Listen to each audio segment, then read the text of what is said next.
Hello friends, तो स्वागत है आप सभी का आपके अपने यूट्यूब चैनल आई सीरीज में। दोस्तों आज हम पढ़ने वाले हैं राष्ट्रपति, जो कि काफ़ी इंपॉर्टेंट टॉपिक है और इससे हर एग्जाम में क्वेश्चन आता रहता है। दोस्तों इस वीडियो में हम लगभग 150 क्वेश्चन करने वाले हैं, जो कि प्रीवियस ईयर क्वेश्चन हैं। दोस्तों आज तक के राष्ट्रपति से इतना क्वेश्चन आपको कोई नहीं पढ़ाया है यूट्यूब पे। अगर आप वीडियो को एंड तक देख लेते हैं तो आपको एग्जाम में बहुत हेल्प हो जाएगी। तो चलिए आज का हम अपना क्वेश्चन स्टार्ट करते हैं। तो दोस्तों आज का हमारा पहला क्वेश्चन कह रहा है कि राष्ट्रपति को निम्नलिखित में से क्या कहा जाता है। राष्ट्रपति को निम्नलिखित में से क्या कहा जाता है। नाम मात्र का प्रमुख कहा जाता है, कार्यपालिका का प्रमुख कहा जाता है, रबड़ का स्टाम्प कहा जाता है कि उपरोक्त डी। तो इसका राइट आंसर जाता है ऑप्शन नंबर डी के साथ। देखिए राष्ट्रपति को जो है नाम मात्र का प्रमुख भी कहा जाता है, कार्यपालिका का प्रमुख भी कहा जाता है और रबड़ का स्टाम्प भी कहा जाता है। ठीक है, तो इसका राइट आंसर जाता है ऑप्शन नंबर डी के साथ। लेकिन दोस्तों ध्यान रखिए, अगर आपसे क्वेश्चन पूछे राष्ट्रपति का प्रमुख किसे कहा जाता है तो राष्ट्रपति के ऊपर टिक लगाइएगा। अगर कहे कार्यपालिका का वास्तविक प्रमुख किसे कहा जाता है तो आप किसके ऊपर टिक लगाएंगे, तो प्रधानमंत्री के ऊपर टिक लगाएंगे। ठीक है, किसके ऊपर, प्रधानमंत्री के ऊपर। ठीक क्या, अगर पूछे कार्यपालिका का प्रमुख किसे कहते हैं तो राष्ट्रपति को कहते हैं। अगर कहे कार्यपालिका का वास्तविक प्रमुख किसे कहते हैं तो प्रधानमंत्री को कहते हैं। ठीक है, तो चलिए अपना अगला क्वेश्चन देखते हैं। तो दोस्तों हमारा अगला क्वेश्चन कह रहा है कि भारतीय संविधान के किस अनुच्छेद में कहा गया है कि भारत में एक राष्ट्रपति होगा। तो इसका राइट आंसर जाता है ऑप्शन नंबर बी के साथ। अनुच्छेद 52 में कहा गया है कि भारत में एक राष्ट्रपति होगा। ठीक है, तो चलिए अपना अगला क्वेश्चन देखते हैं। तो दोस्तों हमारा अगला क्वेश्चन कह रहा है कि संविधान में राष्ट्रपति नाम की प्रशंसा किसके द्वारा की गई थी। Very most important question, exam में हर एग्जाम में ये क्वेश्चन पूछता रहता है। क्या क्वेश्चन है, संविधान में राष्ट्रपति नाम की प्रशंसा किसके द्वारा की गई थी। तो इसका राइट आंसर जाता है ऑप्शन नंबर सी के साथ। डॉक्टर श्यामा प्रसाद मुखर्जी के द्वारा जो है संविधान में पहली बार राष्ट्रपति नाम की प्रशंसा की गई थी। ठीक है, तो चलिए अपना अगला क्वेश्चन देखते हैं हम। तो दोस्तों हमारा अगला क्वेश्चन कह रहा है कि संघ की कार्यपालिका शक्ति का उल्लेख किस आर्टिकल में किया गया है। संघ की कार्यपालिका का जो है कार्यपालिका शक्ति का उल्लेख किस आर्टिकल में किया गया है। तो इसका राइट आंसर जाता है ऑप्शन नंबर ए के साथ। आर्टिकल 53 में जो है संघ की कार्यपालिका शक्ति का जो है उल्लेख किया गया है। ठीक है, तो चलिए अपना अगला क्वेश्चन देखते हैं हम। तो दोस्तों हमारा अगला क्वेश्चन कह रहा है कि राष्ट्रपति का निर्वाचन किस अनुच्छेद में किया गया है। ये जो राष्ट्रपति का निर्वाचन होता है वो किस अनुच्छेद में है। तो इसका राइट आंसर जाता है ऑप्शन नंबर ए के साथ। अनुच्छेद 54 में जो है राष्ट्रपति का निर्वाचन का जो है राष्ट्रपति के निर्वाचन का जो है उल्लेख किया गया है। ठीक है, तो चलिए अपना अगला क्वेश्चन देखते हैं हम। दोस्तों हमारा अगला क्वेश्चन कह रहा है कि राष्ट्रपति का निर्वाचन किसके द्वारा किया जाता है। राष्ट्रपति का निर्वाचन किसके द्वारा किया जाता है। तो इसका राइट आंसर जाता है ऑप्शन नंबर ए के साथ। निर्वाचक मंडल के द्वारा जो है राष्ट्रपति का निर्वाचन किया जाता है। ठीक है, तो आई होप आपको वीडियो पसंद आ रही हो। चलिए अपना अगला क्वेश्चन देखते हैं। तो दोस्तों हमारा अगला क्वेश्चन कह रहा है कि किस संविधान संशोधन के माध्यम से राष्ट्रपति के निर्वाचक मंडल में दिल्ली तथा पुदुचेरी को राज्य के रूप में शामिल किया गया था। तो इसका राइट आंसर जाता है ऑप्शन नंबर ए के साथ।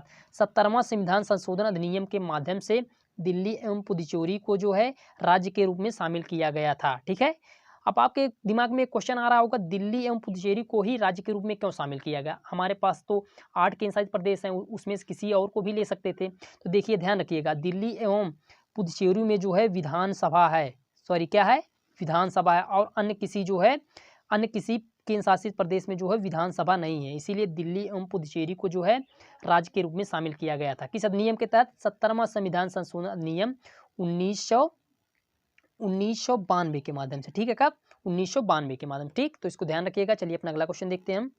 दोस्तों हमारा अगला क्वेश्चन कह रहा है राष्ट्रपति के निर्वाचक मंडल में शामिल नहीं किया गया है। राष्ट्रपति के निर्वाचक मंडल में शामिल नहीं किया गया है। तो इसका राइट आंसर है ऑप्शन नंबर सी के साथ। देखिए राष्ट्रपति के निर्वाचन में ना मनोनीत सदस्य को शामिल किया गया है, ना राज्य विधान परिषद के सदस्य को शामिल किया गया है। तो किसको शामिल किया गया है, तो देखिए लोकसभा के निर्वाचित सदस्य को शामिल किया गया है, राज्यसभा के निर्वाचित सदस्य को शामिल किया गया है और विधानसभा के निर्वाचित सदस्य को शामिल किया गया है। ठीक है, तो चलिए अपना अगला क्वेश्चन देखते हैं। तो दोस्तों हमारा अगला क्वेश्चन कह रहा है कि राष्ट्रपति का निर्वाचन किस संविधान से लिया गया है। राष्ट्रपति का जो निर्वाचन है किस संविधान से लिया गया है, तो अमेरिका के जो है संविधान से लिया गया है। इसमें कोई ऑप्शन नहीं है। राष्ट्रपति का जो निर्वाचन है वो अमेरिका से लिया गया है। ठीक है, अगर आपसे क्वेश्चन पूछ ले राष्ट्रपति पर महाभियोग जो लगाया जाता है वो कहाँ से लिया गया है, तो वो भी अमेरिका से लिया गया है। ठीक है, तो राष्ट्रपति का निर्वाचन किस संविधान से लिया गया है, अमेरिका के संविधान से लिया गया है। ठीक है, तो चलिए अपना अगला क्वेश्चन देखते हैं हम। तो दोस्तों हमारा अगला क्वेश्चन कह रहा है कि संविधान सभा में वयस्क मताधिकार के आधार पर राष्ट्रपति के निर्वाचन की अनुशंसा किसने की थी।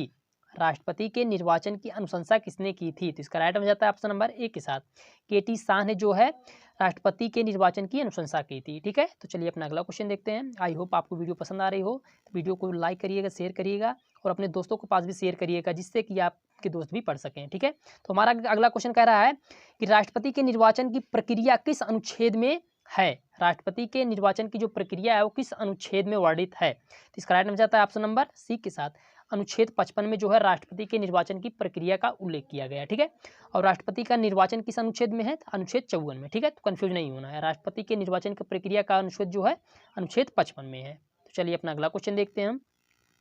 तो दोस्तों हमारा अगला क्वेश्चन कह रहा है कि दूसरी वरीयता से चुने जाने वाले राष्ट्रपति कौन हैं?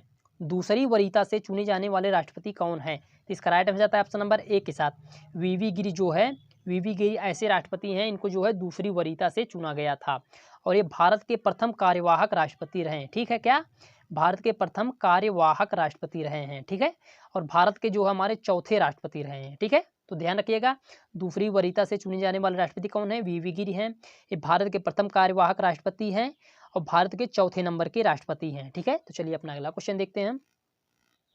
तो दोस्तों हमारा अगला क्वेश्चन कह रहा है कि अंतर आत्मा की आवाज से चुने जाने वाले राष्ट्रपति कौन हैं? क्या कह रहा है क्वेश्चन? अंतर आत्मा की आवाज से चुने जाने वाले राष्ट्रपति कौन है? तो इसका राइट हो जाता है ऑप्शन नंबर बी के साथ वीवी गिरी जो है अंतर आत्मा की आवाज से चुने जाने वाले राष्ट्रपति हैं। ठीक है, भारत के चौथे राष्ट्रपति हैं, ये चौथे राष्ट्रपति। तो चलिए अपना अगला क्वेश्चन देखते हैं हम। ये दोस्तों आपको जो क्वेश्चन पढ़ा रहा हूँ ये सब प्रीवियस ईयर क्वेश्चन है, आपके एग्जाम में क्वेश्चन आते रहते हैं बार बार। ठीक है, तो इसको आप तैयार कर लीजिएगा। तो चलिए दोस्तों हमारा अगला क्वेश्चन कह रहा है क्या यूनियन श्रमिक से संबंधित हैं? यूनियन श्रमिक से संबंधित हैं, तो वीवी गिरी जो हमारे यूनियन श्रमिक से संबंधित हैं। ठीक है, इसमें कोई भी ऑप्शन नहीं है, तो यूनियन श्रमिक से कौन संबंधित है? वीवी गिरी संबंधित। ठीक है, बहुत वेरी मोस्ट इंपॉर्टेंट क्वेश्चन है दोस्तों, एग्जाम में बहुत क्वेश्चन आता रहता है इससे। ठीक है, ये बहुत क्वेश्चन आता रहता है एग्जाम में। ठीक, तो यूनियन श्रमिक से कौन संबंधित है? तो वीवी गिरी संबंधित है। तो चलिए अपना अगला क्वेश्चन देखते हैं। तो दोस्तों हमारा अगला क्वेश्चन कह रहा है कि राष्ट्रपति का कार्यकाल किस अनुच्छेद में है, किस आर्टिकल में है? दोस्तों यहाँ पर जान लीजिए आर्टिकल और अनुच्छेद जो हमारे एक ही होते हैं। ठीक है, तो आर्टिकल अनुच्छेद क्या होते हैं? एक ही होते हैं। तो राष्ट्रपति का कार्यकाल किस अनुच्छेद में है? तो आर्टिकल 56 में। आर्टिकल 56 में जो है राष्ट्रपति के कार्यकाल का उल्लेख किया गया है। ठीक, और राष्ट्रपति का कार्यकाल होता कितना है? तो 5 साल होता है। कितना होता है? 5 साल होता है। तो चलिए अपना अगला क्वेश्चन देखते हैं। आई होप आपको वीडियो पसंद आ रही होगी। तो हमारा 16वां क्वेश्चन दोस्तों कह रहा है कि राष्ट्रपति का कार्यकाल कितने वर्ष का होता है? अभी जस्ट ऊपर पढ़ के आ रहे हैं, इसका राइट हो जाता है ऑप्शन नंबर ए के साथ राष्ट्रपति का कार्यकाल जो होता है वो 5 वर्ष का होता है। ठीक है, तो चलिए अपना अगला क्वेश्चन देखते हैं हम। तो दोस्तों हमारा अगला क्वेश्चन कह रहा है राष्ट्रपति अपना त्याग पत्र किसे संबोधित करता है? राष्ट्रपति जो है अपना त्याग पत्र किसे संबोधित करता है? जिसका राइट आंसर था ऑप्शन नंबर सी के साथ राष्ट्रपति जो है अपना त्याग पत्र उपराष्ट्रपति को संबोधित करता है। ठीक, और उपराष्ट्रपति अपना त्याग पत्र राष्ट्रपति को संबोधित करता है। ठीक है, इसको साइकिल को याद रखिएगा, राष्ट्रपति अपना त्याग पत्र जो है उपराष्ट्रपति को देता है। ठीक, और उपराष्ट्रपति अपना त्याग पत्र जो है राष्ट्रपति को देता है। ठीक है, तो चलिए अपना अगला क्वेश्चन देखते हैं। तो दोस्तों हमारा अगला क्वेश्चन कह रहा है कि राष्ट्रपति का पुनर्निर्वाचन किस अनुच्छेद में है?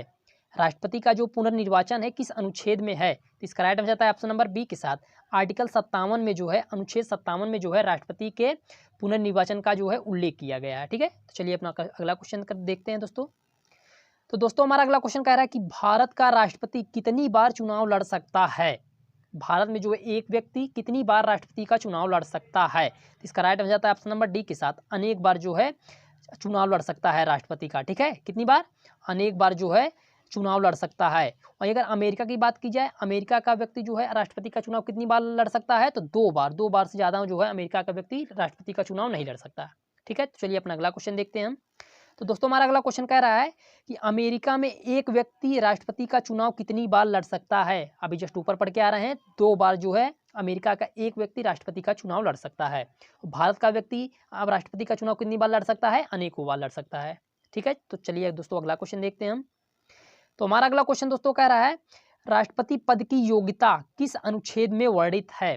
राष्ट्रपति पद की जो योग्यता है वो किस अनुच्छेद में वर्णित है, किस आर्टिकल में वर्णित है? तो इसका राइट आंसर था ऑप्शन नंबर बी के साथ आर्टिकल 58 में जो है राष्ट्रपति पद की योग्यता का जो है उल्लेख किया गया है। ठीक है दोस्तों, चलिए अपना अगला क्वेश्चन देखते हैं हम। हमारा दोस्तों अगला क्वेश्चन कह रहा है कि निम्नलिखित में से राष्ट्रपति पद की योग्यता क्या है? आपके ऑप्शन ए वह भारत का नागरिक होना चाहिए, उसकी आयु 25 से 35 वर्ष होनी चाहिए, वह लोकसभा सदस्य बनने की योग्यता रखता हो, डी उपरोक्त सभी। हाँ, तो इसका राइट हो जाता है ऑप्शन नंबर डी के साथ।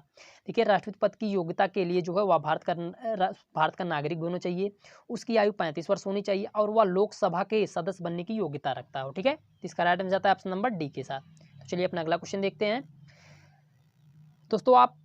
दोस्तों यूट्यूब पर इतना क्वेश्चन राष्ट्रपति से कोई नहीं पढ़ाया होगा आपको। ठीक है, तो चलिए अपना अगला क्वेश्चन देखते हैं। तो हमारा अगला क्वेश्चन कह रहा है कि राष्ट्रपति के चुनाव में खड़ा होने के लिए जमानत राशि कितनी होनी चाहिए। राष्ट्रपति के चुनाव में खड़ा होने के लिए जमानत राशि कितनी होनी चाहिए। तो इसका राइट आंसर जाता है ऑप्शन नंबर बी के साथ। 15,000 रुपये जो राष्ट्रपति के चुनाव में जो खड़ा होने के लिए जमानत राशि लगती है। और यह जमानत राशि किसके पास जमा होती है? RBI के पास जमा होती है। किसके पास जमा होती है? RBI के पास जमा होती है। ठीक है, तो चलिए अपना अगला क्वेश्चन देखते हैं। हमारा अगला क्वेश्चन कह रहा है कि राष्ट्रपति के चुनाव में जमानत राशि कहाँ पर जमा की जाती है। ये जो जमानत राशि होती है कहाँ पर जमा की जाती है। तो इसका राइट आंसर जाता है ऑप्शन नंबर ए के साथ। RBI के पास जो जमानत राशि जमा की जाती है। ठीक है दोस्तों, चलिए अपना अगला क्वेश्चन देखते हैं हम। हमारा अगला क्वेश्चन दोस्तों कह रहा है कि राष्ट्रपति बनने की शर्तें किस अनुच्छेद में हैं। राष्ट्रपति बनने की जो शर्तें हैं वो किस अनुच्छेद में हैं। तो इसका राइट आंसर जाता है ऑप्शन नंबर सी के साथ। आर्टिकल 59 में जो है राष्ट्रपति बनने की शर्तें हैं। ठीक है, किसमें? आर्टिकल 59 में। ठीक है, चलिए अपना अगला क्वेश्चन देखते हैं। तो दोस्तों हमारा अगला क्वेश्चन कह रहा है कि वर्तमान समय में राष्ट्रपति का वेतन कितना है। तो वर्तमान समय में राष्ट्रपति का वेतन 5 लाख रुपए है। कितना है? 5 लाख रुपए है। ठीक, चलिए अगला क्वेश्चन देखते हैं हम। दोस्तों हमारा अगला क्वेश्चन कह रहा है कि निम्नलिखित में से राष्ट्रपति को कौन शपथ दिलाता है। तो इसका राइट आंसर जाता है ऑप्शन नंबर बी के साथ। उच्चतम न्यायालय का मुख्य न्यायाधीश जो राष्ट्रपति को शपथ दिलाता है। अगर मान लीजिए उच्चतम न्यायालय का मुख्य न्यायाधीश अनुपस्थित है तो इसको कौन शपथ दिलाएगा? तो वरिष्ठतम न्यायाधीश शपथ दिलाएगा। कौन? वरिष्ठतम न्यायाधीश जो है राष्ट्रपति को शपथ दिलाएगा। ठीक है, तो राष्ट्रपति को कौन शपथ दिलाता है? उच्चतम न्यायालय का मुख्य न्यायाधीश। अगर यह अनुपस्थित है कौन दिलाएगा? वरिष्ठतम न्यायाधीश। तो चलिए अपना अगला क्वेश्चन देखते हैं। तो दोस्तों हमारा अगला क्वेश्चन कह रहा है निम्नलिखित में से राष्ट्रपति के शपथ का उल्लेख किस आर्टिकल में किया गया है। तो इसका राइट आंसर जाता है ऑप्शन नंबर ए के साथ। आर्टिकल 60 में जो है राष्ट्रपति के शपथ का उल्लेख किया गया है। चलिए अपना अगला क्वेश्चन देखते हैं। तो दोस्तों हमारा अगला क्वेश्चन कह रहा है कि राष्ट्रपति पर लगाया जाने वाला महाभियोग किस आर्टिकल में वर्णित है। तो इसका राइट आंसर जाता है ऑप्शन नंबर सी के साथ। आर्टिकल 61 में जो है महाभियोग का उल्लेख किया गया है। राष्ट्रपति को पद से हटाने के लिए जो है महाभियोग का प्रयोग किया जाता है। ठीक है, तो चलिए अपना अगला क्वेश्चन देखते हैं हम। तो दोस्तों हमारा अगला क्वेश्चन कह रहा है कि कितनी राष्ट्रपति पर महाभियोग लगाया गया है। कितने राष्ट्रपति पर जो है अब तक महाभियोग लगाया गया है। इसका राइट आंसर जाता है ऑप्शन नंबर डी के साथ। अभी तक एक भी राष्ट्रपति पर जो है महाभियोग नहीं लगाया गया है। ठीक है, तो चलिए अपना अगला क्वेश्चन देखते हैं। वेरी मोस्ट इंपॉर्टेंट क्वेश्चन दोस्तों, इसको नोट आउट कर लीजिएगा। तो हमारा अगला क्वेश्चन दोस्तों कह रहा है कि महाभियोग का संकल्प संसद के किस सदन में प्रस्तावित किया जा सकता है। आपके ऑप्शन है निम्न सदन में, उच्च सदन में, दोनों में से किसी में भी, डी इनमें से कोई नहीं। तो इसका राइट आंसर जाता है ऑप्शन नंबर सी के साथ। देखिए जो महाभियोग का संकल्प है वो किसी भी सदन में आप जो है प्रस्तावित कर सकते हैं, चाहे निम्न सदन में कर दिए आप, चाहे उच्च सदन में। ठीक है, तो चलिए अपना अगला क्वेश्चन देखते हैं हम। तो दोस्तों हमारा अगला क्वेश्चन कह रहा है कि महाभियोग क्या है। महाभियोग क्या है। तो इसका राइट आंसर जाता है ऑप्शन नंबर ए के साथ। महाभियोग जो हमारा एक अर्धन्यायिक प्रक्रिया है। ठीक, क्या है? एक अर्धन्यायिक प्रक्रिया है। तो चलिए अपना अगला क्वेश्चन देखते हैं हम। दोस्तों हमारा अगला क्वेश्चन कह रहा है कि राष्ट्रपति की रिक्तता किस आर्टिकल में वर्णित है। ये जो राष्ट्रपति की रिक्तता है किस आर्टिकल में वर्णित है। तो इसका राइट आंसर जाता है ऑप्शन नंबर बी के साथ। आर्टिकल 62 में जो है राष्ट्रपति की रिक्तता का जो है उल्लेख किया गया है। चलिए अपना अगला क्वेश्चन देखते हैं हम। दोस्तों हमारा अगला क्वेश्चन कह रहा है कि कार्यपालिका का वास्तविक प्रमुख कौन होता है। यहाँ पर क्या है? वास्तविक कार्यपालिका का वास्तविक प्रमुख कौन होता है? तो राष्ट्रपति, प्रधानमंत्री होता है। ठीक है, कौन होता है? प्रधानमंत्री जो कार्यपालिका का वास्तविक प्रमुख होता है। और कार्यपालिका का प्रमुख कौन होता है? राष्ट्रपति होता है। ठीक है, तो कंफ्यूज नहीं होना हमें। तो चलिए अपना अगला क्वेश्चन देखते हैं। तो दोस्तों हमारा अगला क्वेश्चन कह रहा है कि भारत के समस्त कार्यों का संचालन किसके नाम पर होता है। तो इसका राइट आंसर जाता है ऑप्शन नंबर ए के साथ। देखिए भारत के जो समस्त कार्यों का संचालन होता है वो राष्ट्रपति के नाम पर होता है। ठीक, किसके नाम पर? राष्ट्रपति के नाम पर। और किस अनुच्छेद में कहा गया है? तो अनुच्छेद 77 में जो कहा गया है भारत के समस्त कार्यों का संचालन राष्ट्रपति के नाम पर होगा। ठीक है दोस्तों, चलिए अपना अगला क्वेश्चन देखते हैं हम। तो दोस्तों हमारा अगला क्वेश्चन कह रहा है कि किस आर्टिकल में वर्णित है कि राष्ट्रपति प्रशासन तथा विधान के संबंध में प्रधानमंत्री से सूचना प्राप्त कर सकता है। तो इसका राइट आंसर जाता है ऑप्शन नंबर सी के साथ। आर्टिकल 78 के अंतर्गत जो है राष्ट्रपति प्रशासन तथा विधान के संबंध में प्रधानमंत्री से सूचना प्राप्त कर सकता है। ठीक है, तो चलिए अपना अगला क्वेश्चन देखते हैं हम। तो दोस्तों हमारा अगला क्वेश्चन कह रहा है कि निम्नलिखित में से संसद का निर्माण किसने किया था। जो संसद है, हमारी संसद का निर्माण किसने किया था? तो इसका राइट हो जाता है ऑप्शन नंबर ए के साथ, एडविन लुटियंस बेकर ने जो है संसद का निर्माण किया था। और संसद शब्द जो हमारा कहाँ से लिया गया था? संसद शब्द जो हमारा फ्रांस से लिया गया था। कहाँ से लिया गया था? फ्रांस से लिया गया था। ठीक है, बहुत ही इंपॉर्टेंट क्वेश्चन दोस्तों, इसको नोट आउट कर लीजिएगा, एग्जाम में आपके बार बार क्वेश्चन ये आते रहते हैं और ये आप जो आपको पढ़ा रहा हूँ ये सब प्रीवियस ईयर में क्वेश्चन आए हैं। ठीक है, तो चलिए अपना अगला क्वेश्चन देखते हैं।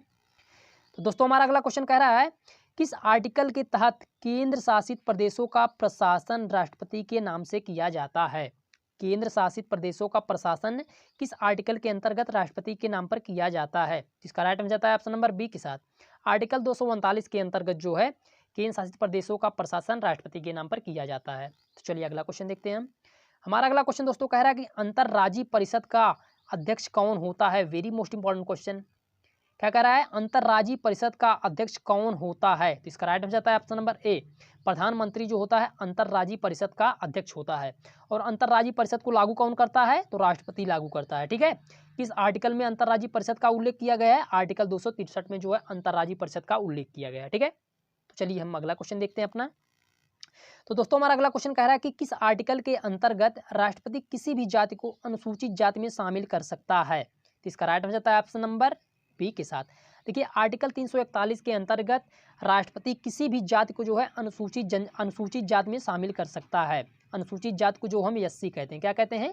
एससी कहते हैं। ठीक, तो आर्टिकल 341 के अंतर्गत राष्ट्रपति किसी भी जाति को एससी में कर सकता है। चलिए अपना अगला क्वेश्चन देखते हैं। तो दोस्तों हमारा अगला क्वेश्चन कह रहा है, किस आर्टिकल के अंतर्गत राष्ट्रपति किसी भी जाति को अनुसूचित जनजाति में शामिल कर सकता है? तो इसका राइट हो जाता है ऑप्शन नंबर ए के साथ।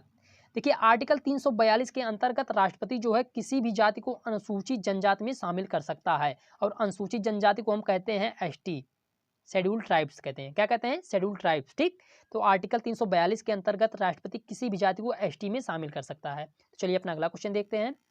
तो दोस्तों हमारा अगला क्वेश्चन कह रहा है कि किस आर्टिकल के अंतर्गत राष्ट्रपति किसी भी जाति को पिछड़े वर्ग में शामिल कर सकता है? तो इसका राइट हो जाता है ऑप्शन नंबर सी के साथ, आर्टिकल 342 ए के अंतर्गत राष्ट्रपति किसी भी जाति को पिछड़े वर्ग में शामिल कर सकता है। ठीक है, तो चलिए एक बार रिवाइज कर लेते हैं हम। आर्टिकल 341 क्या है? एससी में किसी भी जाति को कर सकते हैं। आर्टिकल 342 का है? एसटी में किसी भी जाति को राष्ट्रपति कर सकता है। आर्टिकल 342 ए क्या है? पिछड़े वर्ग में किसी भी जाति को कर सकता है। ठीक है, तो चलिए अपना अगला क्वेश्चन देखते हैं। तो दोस्तों हमारा अगला क्वेश्चन कह रहा है कि सुप्रीम कोर्ट और हाई कोर्ट के मुख्य न्यायाधीश को कौन नियुक्त करता है? तो इसका राइट हो जाता है ऑप्शन नंबर सी के साथ, सुप्रीम कोर्ट और हाई कोर्ट के मुख्य न्यायाधीश को जो है राष्ट्रपति नियुक्त करता है। ठीक, कौन करता है? राष्ट्रपति नियुक्त करता है। तो चलिए अपना अगला क्वेश्चन देखते हैं। तो दोस्तों हमारा अगला क्वेश्चन कह रहा है, निम्नलिखित में से राष्ट्रपति नियुक्त करता है प्रधानमंत्री को, राज्यपाल को, महान्यायवादी को या सभी? तो इसका राइट हो जाता है ऑप्शन नंबर डी के साथ। देखिए जो राष्ट्रपति होता है वो प्रधानमंत्री को भी नियुक्त करता है, राज्यपाल को भी नियुक्त करता है और महान्यायवादी को भी नियुक्त करता है। ठीक है, तो चलिए अपना अगला क्वेश्चन देखते हैं। तो दोस्तों हमारा अगला क्वेश्चन कह रहा है, किस आर्टिकल के अंतर्गत राष्ट्रपति संसद का एक अभिन्न अंग है? क्या? राष्ट्रपति संसद का एक अभिन्न अंग है। किस आर्टिकल में कहा गया है? तो आर्टिकल 79 में कहा गया है राष्ट्रपति जो है संसद का एक अभिन्न अंग है। ठीक है, चलिए अपना अगला क्वेश्चन देखते हैं हम। तो दोस्तों हमारा अगला क्वेश्चन कह रहा है, राष्ट्रपति राज्यसभा में कितने सदस्यों को मनोनीत कर सकता है? ठीक, राष्ट्रपति राज्यसभा में कितने सदस्यों को मनोनीत कर सकता है? तो इसका राइट हो जाता है ऑप्शन नंबर बी के साथ, 12 सदस्यों को जो राष्ट्रपति राज्यसभा में मनोनीत कर सकता है। किस आर्टिकल के अंतर्गत? आर्टिकल 80 के अंतर्गत। ठीक है, तो चलिए अपना अगला क्वेश्चन देखते हैं हम। तो दोस्तों हमारा अगला क्वेश्चन कह रहा है कि सचिन तेंदुलकर किस क्षेत्र से राज्यसभा में लाए गए थे? ठीक, सचिन तेंदुलकर किस क्षेत्र से राज्यसभा में लाए गए थे? तो इसका राइट हो जाता है ऑप्शन नंबर ए के साथ, सचिन तेंदुलकर जो है यथा क्षेत्र से जो है राज्यसभा में लाए गए थे। तो चलिए अपना अगला क्वेश्चन देखते हैं। तो दोस्तों हमारा अगला क्वेश्चन कह रहा है कि निम्नलिखित में से राष्ट्रपति भंग कर सकता है किसे? राज्यसभा को, लोकसभा को, ए और बी दोनों को, इनमें से कोई नहीं। तो इसका राइट हो जाता है ऑप्शन नंबर बी के साथ। ठीक, इसका राइट हो जाता है किसके साथ? ऑप्शन नंबर बी के साथ। देखिए राष्ट्रपति जो है हमारा वो लोकसभा को भंग कर सकता है, राज्यसभा क्यों नहीं? क्योंकि राज्यसभा एक अस्थायी सदन है। ठीक, अस्थायी सदन को कोई भंग नहीं कर सकता और लोकसभा क्या है? अस्थायी सदस्य। ठीक, तो राष्ट्रपति जो है आर्टिकल 85 के अंतर्गत लोकसभा को भंग कर सकता है। तो चलिए अपना अगला क्वेश्चन देखते हैं। तो दोस्तों हमारा अगला क्वेश्चन कह रहा है, किस आर्टिकल के अंतर्गत राष्ट्रपति को संसद में अभिभाषण जारी करने का प्रावधान किया गया है? राष्ट्रपति को किस अनुच्छेद के अंतर्गत राष्ट्रपति को जो है संसद में अभिभाषण जारी करने का प्रावधान किया गया है? तो इसका राइट आंसर जाता है ऑप्शन नंबर ए के साथ। आर्टिकल 86 के अंतर्गत राष्ट्रपति जो है संसद में अभिभाषण जारी कर सकता है। ठीक है दोस्तों, तो आप आई होप वीडियो आपको पसंद आ रही होगी। तो चलिए हमारा अगला क्वेश्चन देखते हैं। हमारा अगला क्वेश्चन कह रहा है निम्नलिखित में से संयुक्त बैठक की अध्यक्षता कौन करता है? संयुक्त बैठक की अध्यक्षता कौन करता है? इसका राइट आंसर जाता है ऑप्शन नंबर डी के साथ। लोकसभा स्पीकर जो होता है वो संयुक्त बैठक की अध्यक्षता कौन करता है? अध्यक्षता करता है। ठीक, और संयुक्त बैठक को बुलाता कौन है? तो संयुक्त बैठक को राष्ट्रपति बुलाता है। ठीक, संयुक्त बैठक का उल्लेख किस आर्टिकल में किया गया है? तो आर्टिकल 108 में जो है संयुक्त बैठक का उल्लेख किया गया है। ठीक है, चलिए दोस्तों अपना अगला क्वेश्चन देखते हैं। दोस्तों हमारा अगला क्वेश्चन कह रहा है कि निम्नलिखित में से संयुक्त बैठक को कौन बुलाता है? अभी जस्ट ऊपर पढ़ के आते हैं। कौन बुलाता है? राष्ट्रपति बुलाता है। चलिए अपना अगला क्वेश्चन देखते हैं। तो दोस्तों हमारा अगला क्वेश्चन कह रहा है संसद द्वारा पारित विधेयक जो होता है किसकी सहमति के लिए भेजा जाता है? इसका राइट आंसर जाता है ऑप्शन नंबर डी के साथ। किसके साथ? ऑप्शन नंबर डी के साथ। ठीक है, संसद द्वारा जो पारित विधेयक होता है वो राष्ट्रपति के सहमति के लिए भेजा जाता है। राष्ट्रपति जब उस पर साइन करता है तब वो अधिनियम का रूप ग्रहण करता है। ठीक, और किस आर्टिकल में कहा गया है? तो आर्टिकल 111 में कहा गया है। ठीक है, किसमें कहा गया है? आर्टिकल 100। तो चलिए दोस्तों अपना अगला क्वेश्चन देखते हैं हम। दोस्तों हमारा अगला क्वेश्चन कह रहा है किस आर्टिकल के अंतर्गत राष्ट्रपति को अध्यादेश जारी करने का अधिकार प्राप्त है? इसका राइट आंसर जाता है ऑप्शन नंबर ए के साथ। आर्टिकल 213 के इसका राइट आंसर जाता है ऑप्शन नंबर सी के साथ। आर्टिकल 123 के अंतर्गत राष्ट्रपति जो है अध्यादेश जारी कर सकता है। ठीक है, और अध्यादेश कौन जारी करता है? केंद्रीय मंत्रिमंडल जारी करता है। किसके नाम पर? राष्ट्रपति के नाम पर। ठीक है, तो अध्यादेश का जो है उल्लेख किस आर्टिकल में किया गया है? तो आर्टिकल 123 में किया गया है। कौन जारी करता है? केंद्रीय मंत्रिमंडल जारी करता है। किसके ऊपर? राष्ट्रपति के ऊपर। ठीक है, तो चलिए अपना अगला क्वेश्चन देखते हैं हम। तो दोस्तों हमारा अगला क्वेश्चन कह रहा है कि अध्यादेश की अधिकतम अवधि क्या होती है? अध्यादेश की जो अधिकतम अवधि होती है क्या होती है? तो इसका राइट आंसर जाता है ऑप्शन नंबर बी के साथ। देखिए अध्यादेश की जो अधिकतम अवधि होती है वह 6 माह होती है, लेकिन अगर सत्र जारी हो जाएगा तो वह 6 सप्ताह हो जाएगा। ठीक, इसको ध्यान रखिएगा। चलिए अपना अगला क्वेश्चन देखते हैं हम। तो दोस्तों हमारा अगला क्वेश्चन कह रहा है कि इंदिरा गांधी सरकार के द्वारा कितने बैंकों का राष्ट्रीयकरण किया गया था? तो 14 बैंकों का राष्ट्रीयकरण जो इंदिरा गांधी सरकार के द्वारा किया गया था। कब किया गया था? तो 1969 में किया गया था। ठीक है, तो चलिए अपना अगला क्वेश्चन देखते हैं हम। तो दोस्तों हमारा अगला क्वेश्चन कह रहा है कि किसके तहत न्यायालय में अध्यादेश की समीक्षा की जाएगी? तो इसका राइट आंसर जाता है ऑप्शन नंबर बी के साथ। 44वां संविधान संशोधन अधिनियम के माध्यम से अध्यादेश की न्यायालय में समीक्षा की जाएगी। ठीक है, और 44वां संविधान संशोधन अधिनियम हमारा हुआ कब था? तो 1978 में हुआ था। ठीक, कब हुआ था? 1978 में हुआ था। चलिए अपना अगला क्वेश्चन देखते हैं हम। तो दोस्तों हमारा अगला क्वेश्चन कह रहा है कि राष्ट्रपति के न्यायिक शक्ति का उल्लेख किस आर्टिकल में किया गया है? राष्ट्रपति के जो न्यायिक शक्ति का उल्लेख है किस आर्टिकल में किया गया है? तो इसका राइट आंसर जाता है ऑप्शन नंबर बी के साथ। आर्टिकल 72 में जो है राष्ट्रपति के न्यायिक शक्ति का उल्लेख किया गया है। ठीक है, और राष्ट्रपति को 5 प्रकार की न्यायिक शक्ति का जो है प्राप्त है। ठीक, 5 प्रकार की शक्ति प्राप्त है राष्ट्रपति को। तो चलिए दोस्तों अपना अगला क्वेश्चन देखते हैं। तो दोस्तों हमारा अगला क्वेश्चन कह रहा है कि राष्ट्रपति किसी भी सार्वजनिक विषय पर उच्चतम न्यायालय से परामर्श मांग सकता है किस आर्टिकल के अंतर्गत? तो आर्टिकल 143 के अंतर्गत राष्ट्रपति जो है उच्चतम न्यायालय से सार्वजनिक विषय पर परामर्श मांग सकता है। चलिए अपना अगला क्वेश्चन देखते हैं दोस्तों। तो दोस्तों हमारा अगला क्वेश्चन कह रहा है कि आकस्मिक निधि पर किसका नियंत्रण होता है? तो आकस्मिक निधि पर जो हमारा राष्ट्रपति का नियंत्रण होता है। तो दोस्तों हमारा अगला क्वेश्चन कह रहा है कि भारत में सर्वोच्च सेनापति या सुप्रीम कमांडर की भूमिका का निर्वहन कौन करता है? इसका राइट आंसर जाता है ऑप्शन नंबर डी के साथ। राष्ट्रपति जो है भारत में सर्वोच्च सेनापति या सुप्रीम कमांडर की भूमिका का निर्वहन करता है। ठीक है, तो चलिए अपना अगला क्वेश्चन देखते हैं हम। भारतीय राष्ट्रपति कितने प्रकार की वीटो पावर का प्रयोग करता है? जो भारतीय राष्ट्रपति होता है कितने प्रकार की वीटो पावर का प्रयोग करता है? तो इसका right answer option number B के साथ। 3 प्रकार के वीटो पावर का जो प्रयोग राष्ट्रपति करता है। ठीक है, तो चलिए अपना अगला क्वेश्चन देखते हैं हम। हमारा अगला क्वेश्चन दोस्तों कह रहा है कि पूर्ण या निरपेक्ष या अत्यंतिक निषेधाधिकार का प्रयोग सबसे पहले किसने किया था? तो इसका right answer option number A के साथ। डॉक्टर राजेंद्र प्रसाद ने जो है अत्यंतिक निषेधाधिकार का प्रयोग सबसे पहले किया था। कब किया था? 1954 में किया था। किस पर किया था? पेप्सू विधेयक पर किया था। तो चलिए अपना अगला क्वेश्चन देखते हैं। दोस्तों हमारा अगला क्वेश्चन कह रहा है निलंबनकारी निषेधाधिकार का प्रयोग सबसे पहले किसने किया था? तो निलंबनकारी निषेधाधिकार का प्रयोग सबसे पहले डॉक्टर APJ अब्दुल कलाम ने किया था। ठीक है, क्यों किया था? संसद सदस्यों की नियोक्ता का निर्धारण करने के लिए जो है APJ अब्दुल कलाम ने निलंबनकारी निषेधाधिकार का सबसे पहले प्रयोग किया था। ठीक है, तो चलिए दोस्तों अपना अगला क्वेश्चन देखते हैं। हमारा अगला क्वेश्चन कह रहा है कि जेबी निषेधाधिकार या पॉकेट वीटो का प्रयोग सबसे पहले किसने किया था? तो इसका राइट आंसर जाता है ऑप्शन नंबर बी के साथ। किसने किया था? ज्ञानी जैल सिंह ने जो है जेबी निषेधाधिकार कहो या पॉकेट वीटो का प्रयोग सबसे पहले किया था? कब किया था? 1986 में किया था। किस पर किया था? डाकघर विधेयक पर किया था। ठीक है, तो चलिए अपना अगला क्वेश्चन देखते हैं। हमारा अगला क्वेश्चन दोस्तों कह रहा है कि ज्ञानी जैल सिंह ने पॉकेट वीटो का प्रयोग कब किया था? तो 1986 में किया था। ठीक है, किस पर किया था? डाकघर विधेयक पर किया था। किस पर? डाकघर विधेयक पर जो ज्ञानी जैल सिंह ने 1986 में पॉकेट वीटो का प्रयोग किया था। ये हमारे भारत के 7वें राष्ट्रपति थे। क्वेश्चन हमारा अगला कह रहा है कि अत्यंतिक निषेधाधिकार का प्रयोग सबसे पहले किसने किया था और कब किया था? तो सबसे पहले जो है पता है आपको, डॉक्टर राजेंद्र प्रसाद ने किया था। कब किया था? 1954 में किया हुआ था। ठीक है, चलिए अपना अगला क्वेश्चन देखते हैं। तो दोस्तों हमारा अगला क्वेश्चन कह रहा है कि आपातकालीन शक्तियों का उल्लेख संविधान के किस भाग में वर्णित है? तो भाग 18 में जो है आपातकालीन शक्तियों का उल्लेख किया गया है। ठीक है, किसमें? भाग 18 में आपातकालीन शक्तियों का उल्लेख किया गया है। तो चलिए अपना अगला क्वेश्चन देखते हैं। तो हमारा दोस्तों अगला क्वेश्चन कह रहा है कि निम्नलिखित में से आपातकालीन शक्तियां कितनी होती हैं? आपातकालीन शक्तियां जो हमारी 3 प्रकार की होती हैं। तो इसका राइट आंसर है ऑप्शन नंबर डी के साथ। ठीक है, चलिए अपना अगला क्वेश्चन देखते हैं हम। दोस्तों हमारा अगला क्वेश्चन कह रहा है राष्ट्रीय आपात का उल्लेख संविधान के किस आर्टिकल में वर्णित है? राष्ट्रीय आपात का उल्लेख जो है किस आर्टिकल में वर्णित है? तो इसका राइट आंसर जाता है ऑप्शन नंबर ए के साथ। आर्टिकल 352 में जो है राष्ट्रीय आपात का उल्लेख किया गया है। तो चलिए अपना अगला क्वेश्चन करते हैं।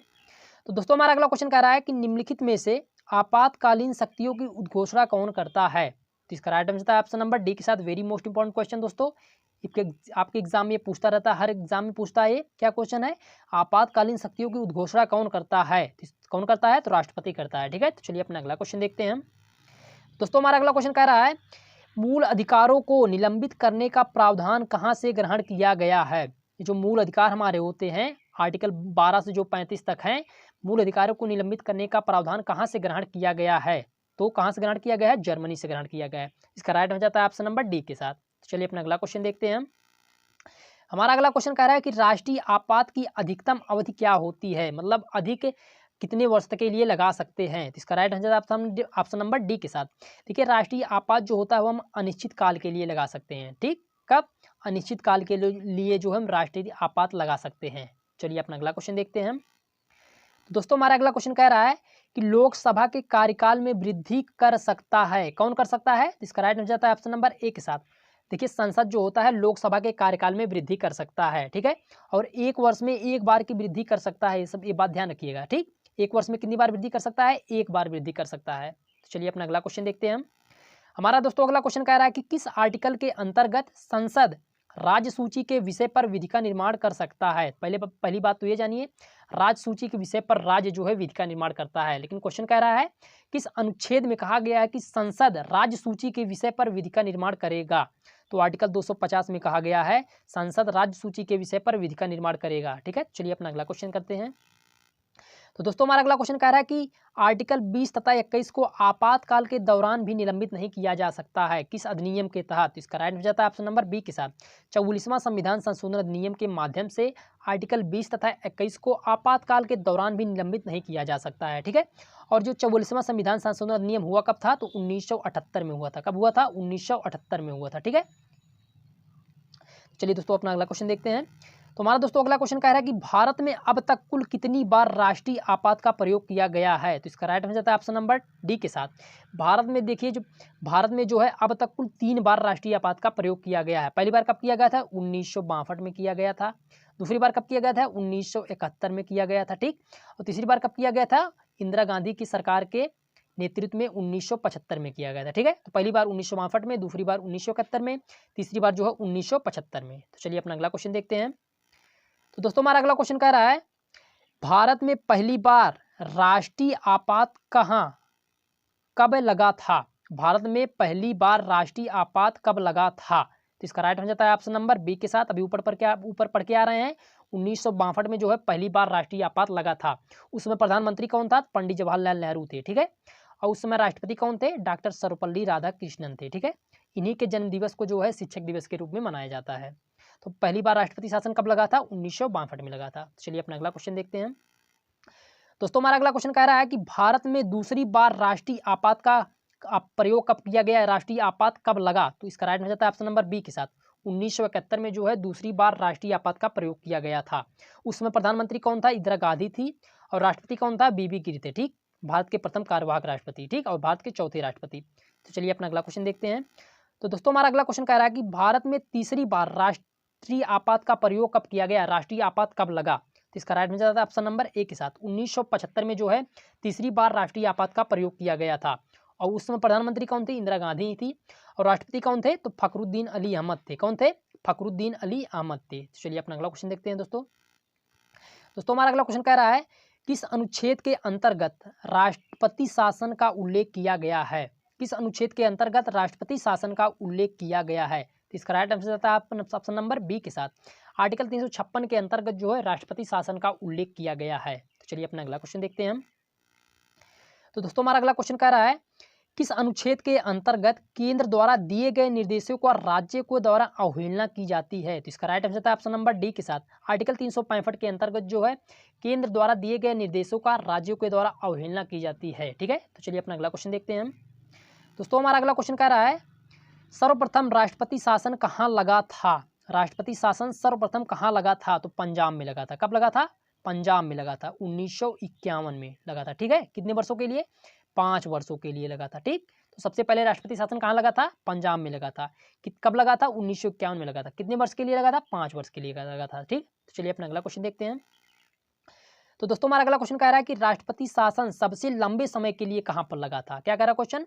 राष्ट्रपति शासन जो है सबसे लंबे समय के लिए कहां पर लगा था? तो इसका राइट आंसर था ऑप्शन नंबर बी के साथ पंजाब में लगा था सबसे लंबे समय के लिए। कितने वर्ष के लिए लगा था? 5 वर्ष के 5 वर्ष के लिए लगा था। ठीक है, चलिए अपना अगला क्वेश्चन देखते हैं दोस्तों। तो हमारा अगला दोस्तों क्वेश्चन कह रहा है सबसे अधिक बार राष्ट्रपति शासन किस राज्य में लगा था? देखिए क्वेश्चन घुमा दिया आपकी। क्या कह रहा है क्वेश्चन? कह रहा है सबसे अधिक बार राष्ट्रपति शासन कहां पर लगा है? तो इसका राइट आंसर जाता है ऑप्शन नंबर ए के साथ सबसे अधिक बार जो है उत्तर प्रदेश में राष्ट्रपति शासन लगा है। कितनी बार लगा है? 10 बार जो है राष्ट्रपति शासन उत्तर प्रदेश में लगा है। ठीक, अगर आपसे क्वेश्चन पूछे सबसे लंबे कार्यकाल के लिए राष्ट्रपति शासन कहां पर लगा है? तो पंजाब में लगा है। और सबसे अधिक बार राष्ट्रपति शासन कहां पर लगा है? तो यूपी में लगा है। कितनी बार लगा है? 10 बार लगा है। तो चलिए अपना अगला क्वेश्चन देखते हैं।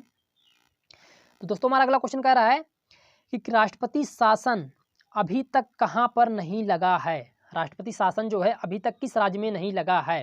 तो इसका राइट आंसर जाता है ऑप्शन नंबर डी के साथ छत्तीसगढ़ और तेलंगाना में अभी तक जो है राष्ट्रपति शासन नहीं लगा है और बाकी सभी राज्य में लग चुका है राष्ट्रपति शासन। तो चलिए अपना अगला क्वेश्चन देखते हैं। तो दोस्तों हमारा अगला क्वेश्चन कह रहा है आर्टिकल 239 ए कामा बी के अंतर्गत राष्ट्रपति शासन कहां पर लगता है? तो इसका राइट आंसर जाता है ऑप्शन नंबर सी के साथ दिल्ली में जो है आर्टिकल 239 ए कामा बी के तहत राष्ट्रपति शासन लगाया जा सकता है। ठीक है, तो चलिए दोस्तों अपना अगला क्वेश्चन देखते हैं हम। हमारा अगला क्वेश्चन कह रहा है किस महापुरुष ने कहा है कि आर्टिकल 356 की उग्र शक्ति एक मृत पत्र की भांति है? तो बाबा साहब ने जो है डॉक्टर भीमराव अंबेडकर ने कहा है आर्टिकल 356 की जो शक्ति है ये एक मृत पत्र की भांति है। ठीक है, तो चलिए अपना अगला क्वेश्चन देखते हैं। तो दोस्तों हमारा अगला क्वेश्चन कह रहा है कि राजमन्नार समिति इसका गठन कब हुआ था? 1969 में। ठीक, क्या कह रहा है क्वेश्चन? राजमन्नार समिति ने किस अनुच्छेद को हटाने की बात की थी? बहुत ही इंपॉर्टेंट क्वेश्चन दोस्तों, ये वेरी मोस्ट इंपॉर्टेंट क्वेश्चन। क्या कह रहा है क्वेश्चन? राजमन्नार समिति ने किस अनुच्छेद को हटाने की बात की थी? तो इसका राइट आंसर आता है ऑप्शन नंबर डी के साथ आर्टिकल 356 को जो है राजमन्नार समिति ने जो है हटाने को बात की थी। ठीक है, संविधान से हटाने की बात की थी। तो चलिए अपना अगला क्वेश्चन देखते हैं। दोस्तों हमारा अगला क्वेश्चन कह रहा है कि निम्नलिखित में से सरकारी आयोग का गठन कब हुआ था? तो इसका राइट आंसर जाता है ऑप्शन नंबर ए के साथ 1983 में जो है सरकारी आयोग का गठन हुआ था। तो चलिए अपना अगला क्वेश्चन देखते हैं। तो दोस्तों हमारा अगला क्वेश्चन कह रहा है कि किस राष्ट्रपति ने उत्तर प्रदेश तथा बिहार में राष्ट्रपति शासन के निर्णय को पुनर्विचार के लिए लौटा दिया था? तो इसका राइट आंसर था ऑप्शन नंबर डी के साथ KR नारायणन ने जो है उत्तर प्रदेश तथा बिहार में राष्ट्रपति शासन के निर्णय को पुनर्विचार के लिए लौटा दिया था। ठीक है, और KR नारायणन जो हम भारत के चौथे राष्ट्रपति हैं, तो भारत के 10वें राष्ट्रपति हैं। तो चलिए अपना अगला क्वेश्चन देखते हैं। दोस्तों हमारा अगला क्वेश्चन कह रहा है न्यायालय के अनुसार राज्य सरकार के बहुमत का निर्धारण राज्य में नहीं बल्कि कह रहा है न्यायालय के अनुसार राज्य सरकार के बहुमत का निर्धारण राज्य भवन में नहीं बल्कि कहां पर होगा? तो इसका राइट आंसर है ऑप्शन नंबर ए के साथ विधानमंडल के पटल पर होगा जो है। ठीक है, चलिए अपना अगला क्वेश्चन देखते हैं हम। तो दोस्तों हमारा अगला क्वेश्चन कह रहा है कि भारतीय संविधान के किस भाग में आपातकालीन शक्ति का उल्लेख किया गया है या आपातकाल की घोषणा की गई है? इसका राइट आंसर है ऑप्शन नंबर सी के साथ भाग 18 में जो है आपातकालीन शक्तियों का उल्लेख किया गया है। ठीक है, चलिए अपना अगला क्वेश्चन देखते हैं हम। दोस्तों हमारा अगला क्वेश्चन कह रहा है कि किस अनुच्छेद में वित्तीय आपात का उल्लेख किया गया है। वित्तीय आपात का उल्लेख जो है किस आर्टिकल में किया गया है। तो इसका राइट आंसर था ऑप्शन नंबर डी के साथ आर्टिकल 360 में जो है वित्तीय आपात का उल्लेख किया गया है। तो चलिए अपना अगला क्वेश्चन देखते हैं हम। दोस्तों हमारा अगला क्वेश्चन कह रहा है वित्तीय आपात लगा सकते हैं 1 साल के लिए, 5 साल के लिए, अनिश्चित काल के लिए, 10 साल के लिए। इसका राइट आंसर जाता है ऑप्शन नंबर सी के साथ। देखिए जो वित्तीय आपात होता है वो हम अनिश्चित काल के लिए लगा सकते हैं, ठीक है, और प्रारंभ में 6 माह के लिए लगा सकते हैं। तो चलिए अपना अगला क्वेश्चन देखते हैं हम। दोस्तों हमारा अगला क्वेश्चन कह रहा है वित्तीय आपात का प्रयोग अब तक कुल कितनी बार किया गया है। तो इसका राइट आंसर जाता है ऑप्शन नंबर डी के साथ। देखिए वित्तीय आपात का प्रयोग जो है अब तक एक बार भी नहीं किया गया है, ठीक है। चलिए अपना अगला क्वेश्चन देखते हैं हम। दोस्तों हमारा अगला क्वेश्चन कह रहा है किसने कहा आपातकालीन शक्ति एक सर्वनाक दिन है तथा भारतीयों की ईश्वर रक्षा करे। किसने कहा था। तो एच.वी. कामत ने कहा था, ठीक है। किसने कहा था। एच.वी. कामत ने कहा था। चलिए अपना अगला क्वेश्चन देखते हैं हम। तो दोस्तों हमारा अगला क्वेश्चन कह रहा है आपातकालीन शक्तियों को कड़वी दवाई की संज्ञा किसने कहा था। जो आपातकालीन शक्तियां हैं इनको कड़वी दवाई की संज्ञा किसने दी थी। इसका राइट आंसर जाता है ऑप्शन नंबर सी के साथ बाबा भीमराव अंबेडकर ने जो है आपातकालीन शक्तियों को कड़वी दवाई की संज्ञा दी थी। कड़वी दवाई कहा था आपातकालीन शक्तियों को, ठीक है। तो चलिए अपना अगला क्वेश्चन देखते हैं हम। हमारा अगला क्वेश्चन दोस्तों कह रहा है कि किस अनुच्छेद के अंतर्गत राष्ट्रपति को उसके समस्त कार्यों में सलाह प्रदान करने के लिए तथा सहायता करने के लिए एक मंत्रिपरिषद का गठन किया जाएगा। इसका राइट आंसर जाता है ऑप्शन नंबर ए के साथ आर्टिकल 74 में कहा गया है, ठीक है। और मंत्रिपरिषद का जो अध्यक्ष कौन होगा। तो प्रधानमंत्री होगा। कौन होगा अध्यक्ष। प्रधानमंत्री जो मंत्रिपरिषद का अध्यक्ष होगा, ठीक। किस आर्टिकल में कहा गया है। आर्टिकल 74 में कहा गया है। तो चलिए अपना अगला क्वेश्चन देखते हैं हम। तो दोस्तों हमारा अगला क्वेश्चन कह रहा है कि किस अनुच्छेद के अंतर्गत राष्ट्रपति को उसके कार्यों से उन्मुक्ति प्रदान की जाती है। इसका राइट आंसर जाता है option number 300 option number C article 361 के अंतर्गत राष्ट्रपति को उसके कार्यों से उन्मुक्ति प्रदान की जाती है, ठीक है। और राष्ट्रपति जब अपने कार्यकाल पर रहता है अपने कार्यकाल पर तो उस पर जो है कोई कुछ नहीं कह सकता राष्ट्रपति को, ठीक है। तो चलिए अपना अगला क्वेश्चन देखते हैं हम। दोस्तों हमारा अगला क्वेश्चन कह रहा है भारत में राष्ट्रपति की वही स्थिति है जो कि ब्रिटिश सम्राट की है। किसने कहा था। तो इसका राइट आंसर जाता है ऑप्शन नंबर सी के साथ बाबा भीमराव अम्बेडकर ने कहा था भारत में राष्ट्रपति की जो स्थिति है वही ब्रिटिश सम्राट की है, ठीक है। चलिए अपना अगला क्वेश्चन देखते हैं हम। दोस्तों हमारा अगला क्वेश्चन कह रहा है किस संविधान संशोधन के माध्यम से राष्ट्रपति को मंत्रिपरिषद की सलाह मानने के लिए बाध्य कर दिया गया था। तो इसका राइट आंसर जाता है ऑप्शन नंबर डी के साथ 42वां संविधान संशोधन अधिनियम 1976 के माध्यम से कहा गया कि राष्ट्रपति जो है मंत्रिपरिषद की सलाह मानेगा, ठीक है। और 42वां संविधान संशोधन अधिनियम हुआ कब था। तो 1976 में हुआ था। चलिए अपना अगला क्वेश्चन देखते हैं। तो दोस्तों हमारा अगला क्वेश्चन कह रहा है किस अधिनियम के तहत राष्ट्रपति को पुनर्विचार का अधिकार प्रदान किया गया है। तो इसका राइट आंसर जाता है ऑप्शन नंबर ए के साथ 44वां संविधान संशोधन अधिनियम के माध्यम से राष्ट्रपति को पुनर्विचार का अधिकार प्रदान किया गया था, ठीक है। और 44वां संविधान संशोधन अधिनियम हुआ कब था। तो 1978 में हुआ था। कब हुआ था। 1978 में हुआ था। चलिए अपना अगला क्वेश्चन देखते हैं दोस्तों हमारा अगला क्वेश्चन कह रहा है कि किससे संविधान संशोधन के माध्यम से राष्ट्रपति को संविधान संशोधन विधेयक पर अनुमति प्रदान करने के लिए बाध्य कर दिया गया, ठीक है। क्या कह रहा है संविधान संशोधन विधेयक पर अनुमति प्रदान करने के लिए बाध्य कर दिया गया था। किस अधिनियम के तहत। तो 24वां संविधान संशोधन नियम 1971 के माध्यम से कहा गया था। तो चलिए अपना अगला क्वेश्चन देखते हैं दोस्तों हमारा अगला क्वेश्चन कह रहा है भारत के प्रथम राष्ट्रपति कौन है। तो भारत के प्रथम राष्ट्रपति कौन है। तो डॉक्टर राजेंद्र प्रसाद है। इसका राइट आंसर था ऑप्शन नंबर डी के साथ। अगर आपसे क्वेश्चन पूछ ले भारत के सबसे अधिक कार्यकाल वाले राष्ट्रपति कौन है। तो डॉक्टर राजेंद्र प्रसाद ही है, ठीक है। तो चलिए अपना अगला क्वेश्चन देखते हैं दोस्तों हमारा अगला क्वेश्चन कह रहा है कि सबसे लंबे कार्यकाल तक रहने वाला राष्ट्रपति कौन है। इसका राइट आंसर जाता है ऑप्शन नंबर डी के साथ डॉक्टर राजेंद्र प्रसाद जो है सबसे लंबे कार्यकाल तक रहे हैं राष्ट्रपति। तो चलिए अपना अगला क्वेश्चन देखते हैं। तो दोस्तों हमारा अगला क्वेश्चन कह रहा है किसके जन्म दिवस को शिक्षक दिवस के रूप में मनाया जाता है। इसका राइट आंसर जाता है ऑप्शन नंबर सी के साथ डॉक्टर सर्वपल्ली राधाकृष्णन के जो है जन्म दिवस को शिक्षक दिवस के रूप में मनाया जाता है। और ये भारत के दूसरे राष्ट्रपति हैं। कौन से राष्ट्रपति हैं। दूसरे राष्ट्रपति हैं और भारत के प्रथम उपराष्ट्रपति हैं, ठीक है। तो कंफ्यूज नहीं होना है। अगर पूछा क्वेश्चन भारत का प्रथम उपराष्ट्रपति कौन है तो डॉक्टर सर्वपल्ली राधाकृष्णन और भारत का दूसरा राष्ट्रपति कौन है तो डॉक्टर सर्वपल्ली राधाकृष्णन, ठीक है। तो चलिए अपना अगला क्वेश्चन देखते हैं हम। तो दोस्तों हमारा अगला क्वेश्चन कह रहा है भारत के प्रथम राष्ट्रपति कौन है जिन्हें भारत रत्न मिला है। तो इसका राइट आंसर आता है ऑप्शन नंबर सी के साथ डॉक्टर सर्वपल्ली राधाकृष्णन को जो है भारत रत्न मिला था। ये भारत के पहले राष्ट्रपति थे जिन्हें भारत रत्न मिला है, ठीक है। तो चलिए अपना अगला क्वेश्चन देखते हैं हम। तो दोस्तों हमारा अगला क्वेश्चन कह रहा है कि भारत के प्रथम मुस्लिम राष्ट्रपति कौन है। भारत के प्रथम मुस्लिम राष्ट्रपति कौन है। तो इसका राइट आंसर जाता है ऑप्शन नंबर सी के साथ। जाकिर हुसैन जो है हमारे भारत के प्रथम मुस्लिम राष्ट्रपति हैं और इनकी मृत्यु जो है पद पर रहते हुए हो गई थी। ठीक है, तो चलिए अपना अगला क्वेश्चन देखते हैं। तो दोस्तों हमारा अगला क्वेश्चन कह रहा है द्वितीय वरीयता से चुने जाने वाले राष्ट्रपति कौन हैं? भारत के प्रथम राष्ट्रपति कौन है द्वितीय वरीयता से चुने जाने वाले? इसका राइट आंसर जाता है ऑप्शन नंबर ए के साथ। वीवी गिरी जो है दूसरी वरीयता से चुने जाने वाले भारत के प्रथम राष्ट्रपति हैं। ठीक है, और ये भारत के जो है प्रथम कार्यवाहक राष्ट्रपति भी हैं। भारत के चौथे राष्ट्रपति हैं, चौथे नंबर के राष्ट्रपति हैं। ठीक है, तो चलिए अपना अगला क्वेश्चन देखते हैं हम। तो दोस्तों हमारा अगला क्वेश्चन कह रहा है कि निर्विरोध से चुने जाने वाले राष्ट्रपति कौन है? वेरी मोस्ट इंपॉर्टेंट क्वेश्चन दोस्तों, एग्जाम में आपके बार बार क्वेश्चन पूछता है कि निर्विरोध से चुने जाने वाले राष्ट्रपति कौन हैं? तो नीलम संजीव रेड्डी जो है निर्विरोध से चुने जाने वाले राष्ट्रपति हैं। ठीक है, तो चलिए अपना अगला क्वेश्चन देखते हैं हम। तो हमारा अगला क्वेश्चन कह रहा है कि भारत के प्रथम सिख राष्ट्रपति कौन हैं? भारत के प्रथम सिख राष्ट्रपति कौन है? तो ज्ञानी जैल सिंह जो हमारे भारत के प्रथम सिख राष्ट्रपति हैं। इन्होंने ही जो है पॉकेट वीडियो का प्रयोग किया था। किस पर किया था? डाकघर विधेयक पर किया था। कब किया था? 1986 में किया था। ठीक, कब किया था? 1986 में। तो भारत के प्रथम सिख राष्ट्रपति कौन है? ज्ञानी जैल सिंह हैं। ठीक है, तो चलिए अपना अगला क्वेश्चन देखते हैं।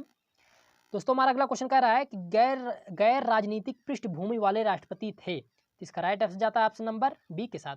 एपीजे अब्दुल कलाम जो है किसी भी पार्टी से संबंधित नहीं थे। ठीक, इसी को कहते हैं गैर राजनीतिक पृष्ठभूमि वाले राष्ट्रपति। तो कौन है? एपीजे अब्दुल कलाम।